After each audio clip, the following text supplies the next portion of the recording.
গেল নভেম্বরে Arakan army ও জান্তার মধ্যে যুদ্ধবিরতি চুক্তি ভেস্তে যাওয়ার পর রাখাইনে নতুন করে লড়াই শুরু হয়। মিয়ানমারের পশ্চিমাঞ্চলীয় রাখাইন রাজ্যে সেনাবাহিনীর গুরুত্বপূর্ণ একটি সেনা সদর দপ্তর দখল নেওয়ার ঘোষণা দিয়েছে আরাকান আর্মি। এর মাধ্যমে বিদ্রোহী গোষ্ঠীগুলোর অভিযানের মুখে দ্বিতীয় কোনো আঞ্চলিক কমান্ডার নিয়ন্ত্রণ হারালো মিয়ানমার সামরিক জান্তা। বার্তা সংস্থা রয়টার্স জানিয়েছে শুক্রবার গভীর রাতে আরাকান আর্মির দেয়া এক বিবৃতিতে বলা হয়, 2 সপ্তাহ ধরে প্রচণ্ড লড়াইয়ের পর শুক্রবার বাংলাদেশ সীমান্তবর্তী রাখাইন রাজ্যে অবস্থিত পশ্চিমা সামরিক কমান্ডের পতন হয়েছে।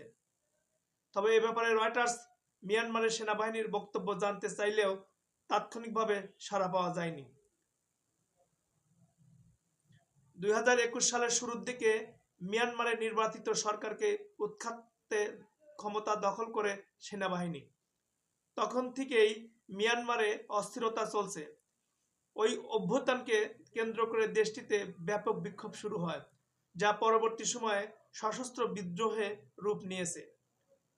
মিয়ানমারের জান্তা বিরোধী বিদ্রোহী জোট 3 ব্রাদারহুড থাকা আরাকান আর্মি 2023 সালের অক্টোবরে সরকার বিরোধী অভিযান শুরু করে। চীন সংলগ্ন মিয়ানমার সীমান্তে উল্লেখজনক তারা বিজয় অর্জন করে।